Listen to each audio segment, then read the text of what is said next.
দিনরাত 24 ঘন্টা শরীর ঢাকা কাপড় পরে ভিডিও বানালেই ভাইরাল হওয়া যায় না। দিনরাত 24 ঘন্টা যদি সুন্দর করে পরিপাটি হয়ে ছাপা শাড়ি পরে, আট পরে শাড়ি পরে বা চুড়িদার সালোয়ার পরে সারা শরীরটা ঢেকে আসলেই সোশ্যাল মিডিয়ায় ভাইরাল হওয়া যায় না। সোশ্যাল মিডিয়ায় ভাইরাল হতে গেলে পরে এরকম হতে হয়, এরকম নারী হতে হয়। এই যে বোধহয় আমাদের পশ্চিমবাংলার সেই নারী, প্রতিবাদী নারী, তাই না? একেও প্রতিবাদী বলা যায়? বলবেন আপনারা, আমি বলবো না। এই নারীকে আমি যদি খুব ভুল না করি, পার্টির দল থেকে কিন্তু খুব সম্মানের সাথে গাড়ি করে নিয়ে যাওয়া হয়েছিল।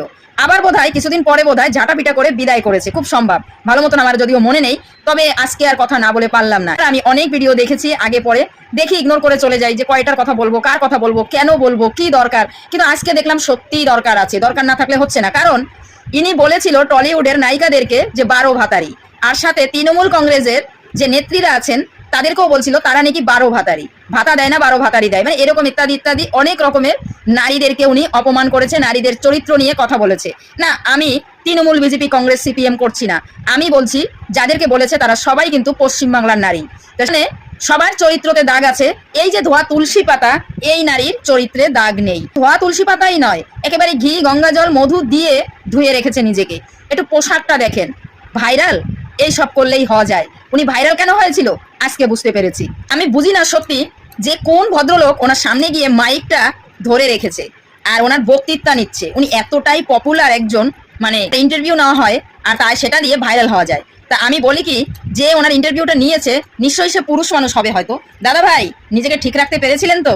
ওই দিদির ওই কথাগুলো শুনছিলেন নাকি দিদি ওই জায়গাটা দেখছিলেন যেখানটায় মাইকটা লাগিয়ে দিয়েছেন? মাইকটা কি আপনি লাগিয়ে দিয়েছেন না ওই দিদি নিজে লাগিয়ে নিয়েছে? তো দিদি, এটা পশ্চিমবাংলা, এটা ভারতবর্ষ, হ্যাঁ, একটু মাথায় রেখে চলবেন। কোনো ফরেনে গিয়ে ইন্টারভিউ দিচ্ছেন না।